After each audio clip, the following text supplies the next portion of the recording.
Assalamualaikum warahmatullahi wabarakatuh. Perkenalkan, nama saya Nova Indriani dengan NIM 2530105005. Dan saya Nini Mutmainah dengan nomor NIM 2530105003. Dan saya Syifa Mevi Asmara, NIM saya 2530105010. Di sini kami akan menjelaskan tentang penalaran deduktif dan predikat dalam logika matematika. Selamat menyaksikan.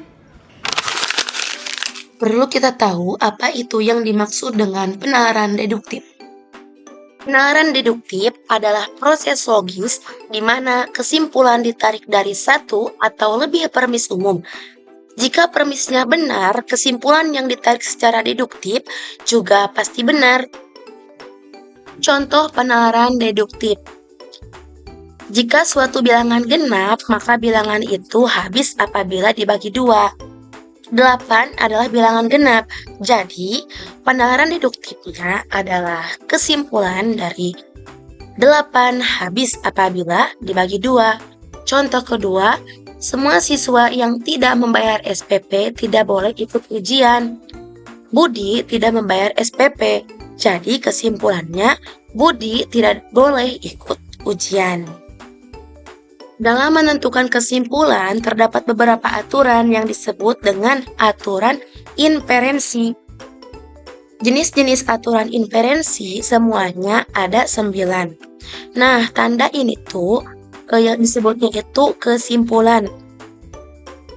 Aturan-aturan inferensi yang pertama ada adisi, kemudian konjungsi, simplikasi, modus ponens, modus tollens, silogisme disjungtif, silogisme hipotetis, dilema konstruktif, dan yang terakhir dilema destruktif. Yang pertama ada adisi.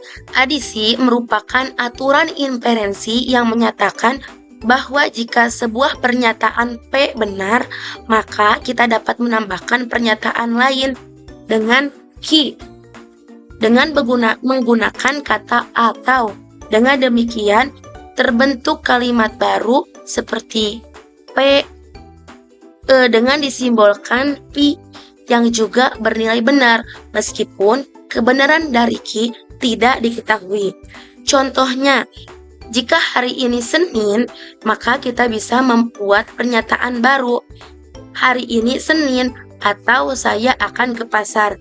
Jadi intinya adisi itu menambahkan dengan kata atau dengan disimbolkan seperti ini.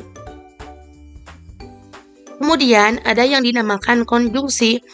Adalah satu aturan inferensi dalam logika yang digunakan untuk menggabungkan dua pernyataan yang sama-sama benar menjadi satu kesimpulan baru. Dengan kata lain, jika kita sudah mengetahui bahwa pernyataan P benar dan pernyataan kedua Q juga benar, maka kita bisa menyimpulkan bahwa pernyataan gabungan P dan Q ikut benar. Dengan contoh, P hari ini pergi ke Denpasar. Dengan pernyataan Q-nya, ia membawa uang sebesar Rp100.000. Kalau digabungkan, hari ini pergi ke Denpasar dan ia membawa uang sebesar Rp100.000. Jadi kesimpulannya adalah konjungsi itu gabungan dari dua pernyataan dengan kata dan. Kemudian ada yang dinamakan dengan simplikasi. Adalah aturan inferensi yang digunakan untuk memecah pernyataan majemuk atau konjungsi menjadi bagian-bagian pernyataan tunggal. Artinya, jika kita mengetahui bahwa suatu pernyataan gabungan P dan Q, ini tuh dannya bisa disimbolkan dengan Pi kebalik, maka kita dapat menyimpulkan bahwa P benar dan Q juga benar secara terpisah dengan simbol seperti ini. Dengan contoh, Ahmad belajar dengan tekun dan ia siswa SD Trowulan Mojokerto. Dengan pernyataan P, Ahmad belajar dengan tekun. Jadi, simplikasi itu memecah kalimat majemuk menjadi pernyataan tunggal. Selanjutnya, modus ponens. Modus ponens adalah aturan inferensi yang menyatakan bahwa jika sebuah implikasi P maka Q benar dan premis P benar, maka kesimpulan Q juga benar. Dengan kata lain, modus ponens merupakan bentuk penalaran jika maka yang dipadukan dengan fakta bahwa syaratnya memang terpenuhi. Rumusnya, P implikasi Q, P maka Q. Contoh gampangnya, jika Rudy belajar bahasa komputer, maka dia akan menjadi programmer. Kenyataannya, Rudy memang belajar bahasa komputer. Jadi, kesimpulannya jelas, Rudy akan menjadi programmer. Modus tollens. Modus tollens adalah aturan inferensi yang menyatakan bahwa jika sebuah implikasi P maka Q benar dan kesimpulan Q ternyata salah, atau yang biasa disimbolkan dengan negasi Q, maka premis P juga salah yang disimbolkan dengan negasi P. Aturan ini sering disebut sebagai penalaran dengan cara menyangkal akibat.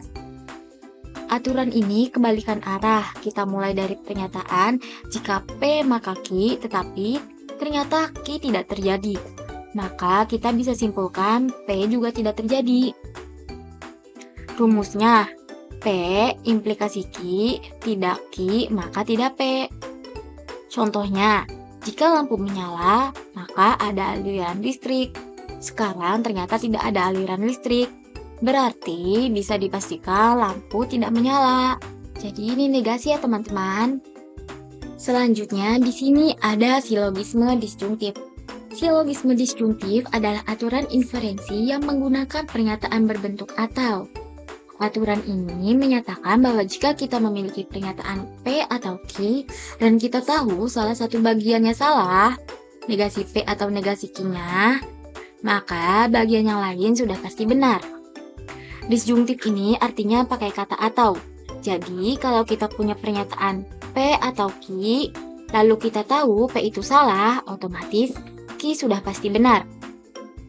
Rumusnya, P atau Q, tidak P, maka tidak Q. Contoh sehari-harinya, hari ini saya naik motor atau naik angkot. Ternyata saya tidak naik motor, berarti kesimpulannya saya naik angkot. Selanjutnya ada silogisme hipotesis. Silogisme hipotesis adalah aturan inferensi yang menggunakan dua pernyataan implikasi yang saling berhubungan. Aturan ini menyatakan bahwa jika P maka Q dan Q maka R benar, maka dapat disimpulkan P maka R juga benar. Rumusnya, P implikasi Q, Q implikasi R, maka P implikasi R. Contohnya, jika Andi rajin belajar, maka nilai ujiannya bagus. Jika nilai ujiannya bagus, maka Andi lulus. Dari dua fakta itu kita bisa simpulkan, jika Andi rajin belajar, maka Andi akan lulus. Selanjutnya, dilema konstruktif. Dilema konstruktif adalah aturan inferensi yang melibatkan dua implikasi serta satu disjungsi. Aturan ini menyatakan bahwa jika P maka Q dan R maka S benar, serta P atau R juga benar, maka dapat disimpulkan Q atau S juga benar. Rumusnya, P maka Q dan R maka S, maka P atau R maka Q atau S. Contohnya, jika sebuah bangun memiliki 3 sisi, maka bangun itu segitiga. Dan jika sebuah bangun memiliki 4 sisi sama panjang, maka bangun itu bujur sangkar. Bangun tersebut memiliki 3 sisi atau 4 sisi sama panjang. Maka kesimpulannya bangun itu segitiga atau bujur sangkar. Dan aturan yang terakhir adalah dilema destruktif. Dilema destruktif adalah aturan inferensi yang melibatkan dua implikasi serta satu disjungsi dalam bentuk negasi. Aturan ini menyatakan bahwa jika P maka Q dan R maka S benar, serta negasi Q atau negasi S benar, maka dapat disimpulkan bahwa negasi P atau negasi R juga benar. Rumusnya, P implikasi Q dan R implikasi S, tidak Q atau tidak S. maka tidak P atau tidak R. Contohnya, jika sebuah bilangan habis dibagi 2, maka bilangan itu genap. Dan jika sebuah bilangan habis dibagi 3, maka bilangan itu kelipatan 3. Kita tahu bilangan tersebut bukan genap atau bukan kelipatan 3. Jadi kesimpulannya bilangan itu bukan habis dibagi 2 atau bukan habis dibagi 3. Selanjutnya kita masuk ke pembahasan yang kedua, yaitu predikat. Predikat adalah kalimat terbuka yang mengandung variabel, sehingga nilai kebenarannya belum dapat dipastikan.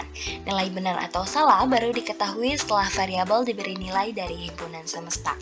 Sebelumnya telah kita ketahui bahwa proposisi adalah kalimat yang sudah jelas benar atau salah, sedangkan predikat masih bergantung pada variabel.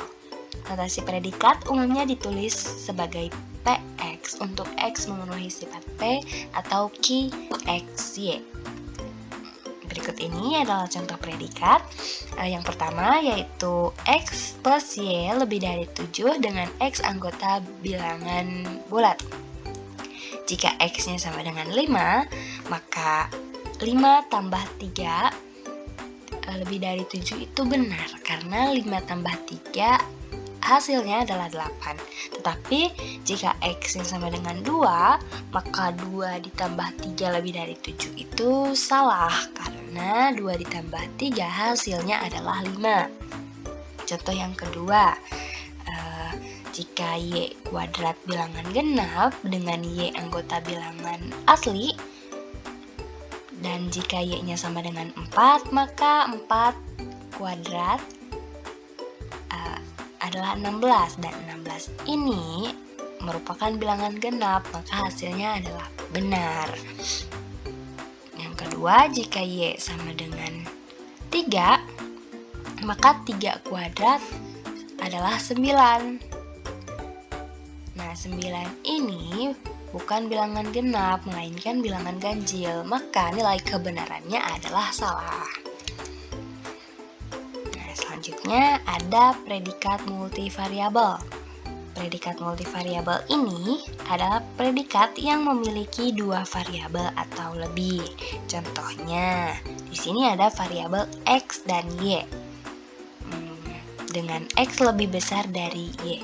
Jika X-nya sama dengan 7 dan Y-nya sama dengan 4, maka ini benar, karena 7 itu memang lebih besar daripada 4 kan.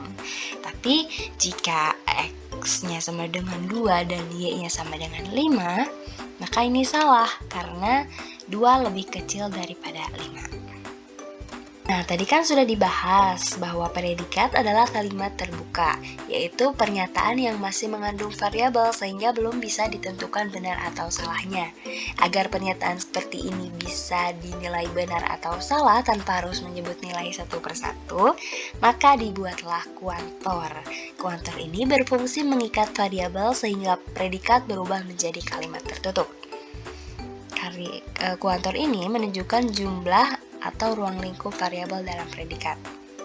Kuantor terbagi menjadi 2, ada kuantor semesta dan juga kuantor eksistensial.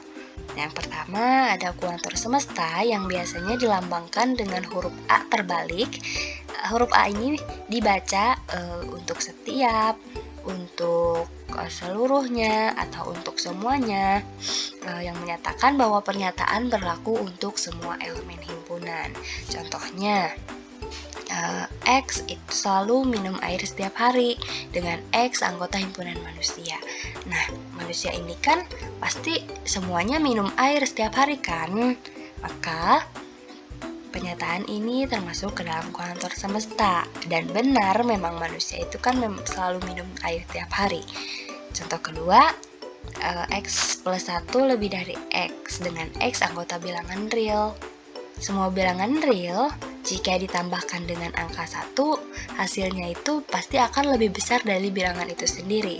Maka, ini benar.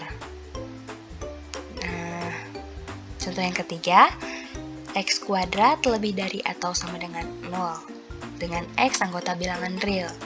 Semua anggota bilangan real, jika dikuadratkan, hasilnya pasti lebih dari atau sama dengan 0.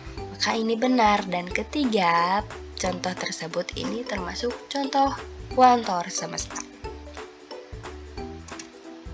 Selanjutnya yaitu kuantor eksistensial yang dilambangkan dengan huruf E terbalik, biasanya dibaca ada atau setidaknya ada satu atau paling sedikit satu. Menyatakan ada paling sedikit satu anggota himpunan semesta yang membuat predikat benar. Nah, kalau tadi kan di kuantor semesta itu semua anggota himpunannya harus benar. Kalau di kuantor eksistensial tidak harus semuanya benar, yang penting minimal ada satu yang benar. Contohnya, X ranking 1 dengan X anggota siswa di dalam satu kelas. Nah, dalam satu kelas ini kan pasti nggak semuanya ranking 1 kan? Pasti yang ranking 1 itu cuman 1. Nah, maka ini termasuk ke dalam kuantor eksistensial karena minimal harus ada satu anggota himpunan yang benar. Contoh yang kedua, X kuadrat sama dengan 16 dengan X anggota bilangan bulat. Tidak semua anggota bilangan bulat jika dikuadratkan itu hasilnya 16. Hanya ada dua bilangan yang menghasilkan 16, yaitu X-nya itu sama dengan 4 atau min 4. Maka ini juga termasuk kuantor eksistensial karena ada dua anggota himpunan yang benar. Nah, kita bandingkan contoh keduanya. Contoh di kuantor semesta. Misal, X kuadrat min 1 lebih dari sama dengan 0 dengan X anggota bilangan asli. Anggota bilangan asli itu kan mulai dari angka 1. Kita misalkan angka 1 dikuadratkan terus dikurangi 1. 1 dikurangi 1 itu kan hasilnya 0. Nah, ini benar. Maka semua bilangan asli itu kalau dikuadratkan kemudian dikurangi 1, hasilnya pasti lebih dari 0. Lebih dari atau sama dengan 0.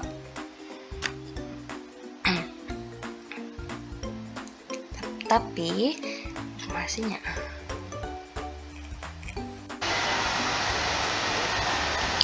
sekarang kita bandingkan contoh dari keduanya. Yang pertama, kuantor semesta.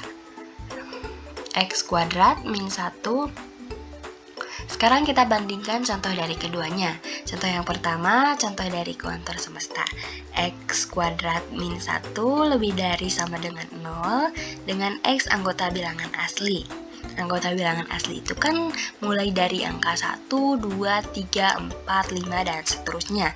Nah, semua anggota bilangan asli ini jika dikuadratkan kemudian dikurangi 1, maka hasilnya akan lebih dari atau sama dengan 0. Nah, ini termasuk ke dalam kuantor semesta karena semua anggota himpunannya itu memenuhi syarat. Namun lain lagi dengan contoh yang kedua. Contoh yang kedua ini X ditambah 2 sama dengan 2 dengan X anggota bilangan bulat. Tidak semua bilangan bulat ini jika ditambahkan 2 hasilnya akan 2. Hanya ada satu yang bisa menghasilkan 2, yaitu 0. 0 ditambah 2 sama dengan 2. Ini tidak termasuk ke dalam kuantor semesta karena hanya ada satu yang memenuhi syarat. Namun, jika contoh ini kita masukkan ke kuantor eksistensial, ini memiliki nilai kebenaran yang benar karena di kuantor eksistensial setidaknya harus ada satu yang benar, dan yang benar itu tadi bilangan 0. 0 itu memenuhi syarat jika ditambahkan 2 itu hasilnya sama dengan 2. Kemudian contoh selanjutnya, X plus 2 kurang dari 2 dengan X anggota bilangan bulat. X plus 2 itu hasilnya pasti minimal di angka 2 itu sendiri. nggak mungkin kurang dari 2. Maka ini salah karena tidak ada satupun anggota dari bilangan bulat yang memenuhi syarat ini. Di pertemuan sebelumnya, kita telah membahas sifat-sifat ekuivalen. Salah satunya ada hukum De Morgan. Nah, hukum ini juga berlaku pada kuantor, yang mana tidak benar bahwa untuk semua X berlaku PX sama dengan ada X yang tidak memenuhi PX. Dan yang kedua, tidak benar bahwa ada X yang memenuhi PX sama dengan untuk semua X. Dan PX tidak berlaku.